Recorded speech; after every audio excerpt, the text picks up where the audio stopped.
بسم اللہ الرحمن الرحیم۔ السلام علیکم ورحمۃ اللہ وبرکاتہ۔ اونٹ کا گوشت کھانے سے وضو کیوں ٹوٹ جاتا ہے؟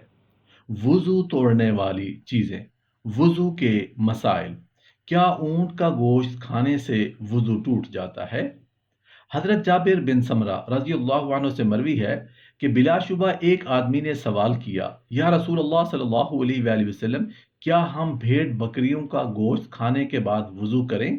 آپ صلی اللہ علیہ وآلہ وسلم نے فرمایا، چاہو تو وضو کر لو اور اگر چاہو تو نہ کرو۔ اس آدمی نے پھر پوچھا، کیا ہم اونٹ کا گوشت کھانے کے بعد وضو کریں؟ تو آپ صلی اللہ علیہ وآلہ وسلم نے فرمایا، ہاں، اونٹ کا گوشت کھا کر وضو کرو۔ اس نے پوچھا، کیا ہم بکریوں کے باڑے میں نماز پڑھ لیں؟ تو آپ صلی اللہ علیہ وآلہ وسلم نے فرمایا، ہاں۔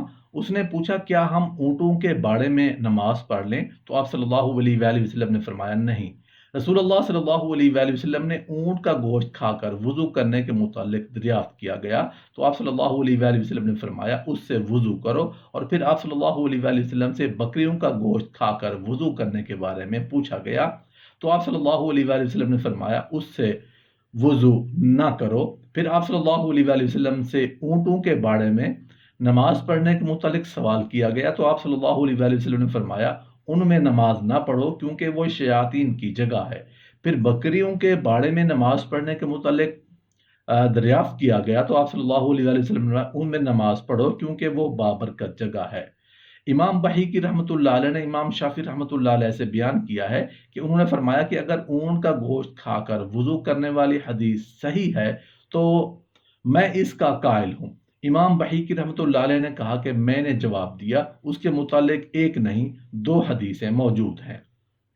امام مالک، ابو حنیفہ، شافعی اور جمہور رحمۃ اللہ علیہ کا موقف یہ ہے کہ اونٹ کا گوشت کھا کر وضو کرنا منسوخ ہے۔ تو پھر ناسخ کون سی حدیث ہے؟ انہوں نے کہا، اونٹ کا گوشت کھا کر وضو کرنا منسوخ ہے، ناسخ اس کی وہی حدیث ہے جس نے آگ کی پکی ہوئی چیز کھا کر وضو کرنے کو منسوخ کیا ہے۔ نبی کریم صلی اللہ علیہ وآلہ وسلم نے فرمایا، اصحاب سنن نے جابر بن عبداللہ رضی اللہ عنہ سے روایت بیان کی ہے، فرماتے ہیں، آگ کی پکی ہوئی چیز کھا کر وضو ترک کر دینا ہی رسول اللہ صلی اللہ علیہ وآلہ وسلم کے دونوں معاملات میں سے آخری تھا۔ نسخ کے قائل ائمہ کرام نے کہا کہ آگ کی پکی ہوئی چیز سے ترک وضو والی مذکورہ حدیث سے ثابت ہوا کہ اس سے اونٹ کا گوشت کھا کر وضو کرنا بھی منسوخ ہے، لیکن پہلے گروہ نے کہا بلکہ یقیناً وہی بات درست ہے جو امام شافعی رحمۃ اللہ علیہ نے کہی کہ اونٹ کا گوشت کھا کر وضو کا واجب ہونا راجح موقف ہے۔ تو جن لوگوں نے اونٹ کے گوشت سے وضو کو واجب قرار دیا، انہوں نے کہا بلا شبہ آگ کی پکی ہوئی چیز کھانے سے وضو کا حکم عام ہے، جبکہ اونٹ کا گوشت کھانے سے وضو کا حکم خاص ہے، اور حکم عام کی مطلق طور پر حکم خاص پر بنیاد رکھی جاتی ہے۔ لیکن بعض اہل علم کا یہ کہنا ہے کہ یہ مطلق نہیں ہے، بعد والا عام حکم پہلے والے خاص حکم کا ناسخ بن سکتا ہے، اور یہی امام ابو حنیفہ رحمۃ اللہ علیہ کا موقف ہے۔ حتیٰ کہ اس مذہب کے مطابق، جیسا کہ شیخ الاسلام ابن تیمیہ رحمۃ اللہ علیہ نے بھی کہا ہے کہ اونٹ کا گوشت کھانے سے وضو کرنا واجب ہے، کیونکہ اگر آپ اونٹ کا گوشت کھانے سے وضو کرنے کی ناسخ حدیث اسی حدیث کو قرار دیں گے جو آگ کی پکی ہوئی چیز کھانے سے وضو کرنے کی ناسخ ہے، تو بکریوں کے گوشت سے وضو کرنے کا حکم دلالت کرتا ہے کہ یہ بکریوں کا گوشت کھا کر وضو کرنے والی حدیث آگ کی پکی ہوئی چیز سے وضو کرنے کے منسوخ ہونے کی بات کی ہے، کیونکہ نبی کریم صلی اللہ علیہ وآلہ وسلم کا 2 ایسی چیزوں میں فرق کرنا جو آگ سے پکی ہوئی ہیں، یعنی بکری کا گوشت اور اونٹ کا گوشت، واضح کرتا ہے کہ اونٹ کا گوشت کھانے سے وضو کرنے کے حکم کا تعلق آگ سے نہ پکے ہوئے ہونے کے ساتھ نہیں، بلکہ اونٹ کے گوشت سے وضو کرنے کا حکم خود اونٹ کے گوشت کے سبب سے ہے۔ پخانہ پیشاب اور ہوا جو پیچھے سے نکلے اس سے وضو ٹوٹ جاتا ہے، البتہ اگر خواتین کی آگے کی راہ اگلی شرم گاہ سے ہوا نکلے، جیسا کہ کبھی بیماری سے ایسا ہوتا ہے، تو اس سے وضو نہیں ٹوٹتا، اور اگر آگے یا پیچھے سے کوئی کیڑا جیسے کینچوا یا کنکری وغیرہ نکلے تو بھی وضو ٹوٹ جاتا ہے۔ جس کی وضو کرنے میں شک ہو کہ فلاں عضو دھویا ہے یا نہیں تو وضو پھر دھو لینا چاہیے۔ اور اگر وضو کر چکنے کے بعد شک ہو تو کچھ پرواہ نہ کرے، وضو ہو گیا۔ البتہ اگر یقین ہو جائے کہ فلانی بات رہ گئی ہے تو اس کو کر لیا جائے۔ لیٹے لیٹے آنکھ لگ گئی یا کسی چیز سے ٹیک لگا کر بیٹھے بیٹھے سو گئے اور ایسی غفلت ہو گئی کہ اگر وہ ٹیک نہ ہوتی تو گر پڑتے تو وضو جاتا رہا، اور اگر نماز میں بیٹھے بیٹھے یا کھڑے کھڑے ہو جائے تو وضو نہیں گیا، اگر سجدے میں سو جائیں تو وضو ٹوٹ جائے گا۔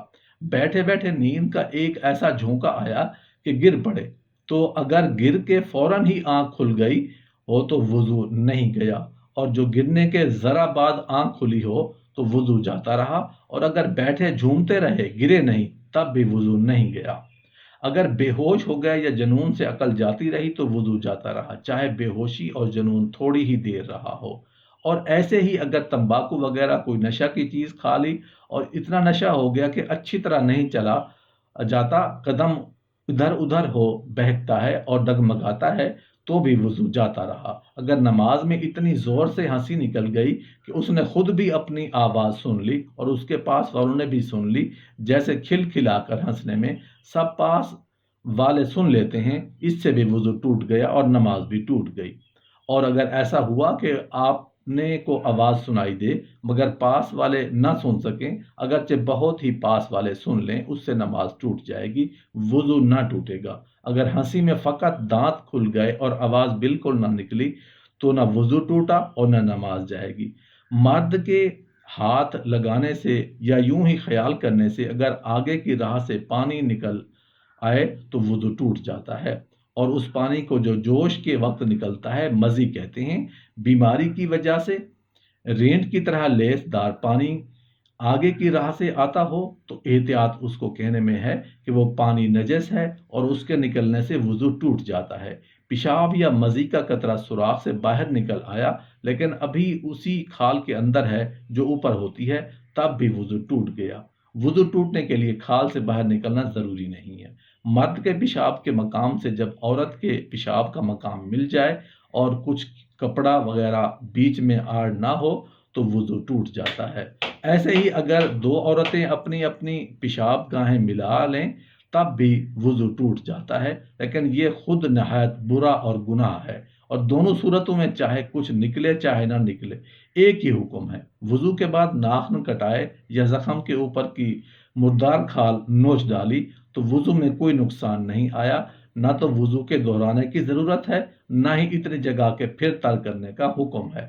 وضو کے بعد کسی کا صدر دیکھ لیا، اپنا سطر کھل گیا، یا ننگے ہو کر نہائے یا ننگے ہی ننگے وضو کیا تو اس کا وضو درست ہے، پھر وضو دہرانے کی ضرورت نہیں ہے۔ البتہ بدولاچاری کے کسی کا سطر دیکھنا یا اپنا دکھلانا گناہ کی بات ہے۔ اگر کسی کو کوئی زخم ہو، اس میں سے کیڑا نکلا یا کان سے نکلا یا زخم میں سے کچھ گوشت کٹ کر گر پڑا اور خون نہیں نکلا تو اس سے وضو نہیں ٹوٹا۔ اگر کسی کے فسد والی یا نکسیر پھوٹی یا چھوٹ گئی، چوٹ لگی اور خون نکل آیا، یا پھوڑے پھنسی سے یا بدن بھر سے کہیں سے خون نکلا یا پیپ نکلی تو وضو جاتا رہا۔ البتہ اگر زخم کے منہ ہی پر ہے تو زخم کے منہ سے آگے نہ بڑھے تو وضو نہیں گیا، اور اگر کسی کے سوئی چبھ گئی اور خون نکل آیا لیکن بہا نہیں تو وضو نہیں ٹوٹا، اور جو ذرا بھی بہہ پڑا تو وضو ٹوٹ گیا۔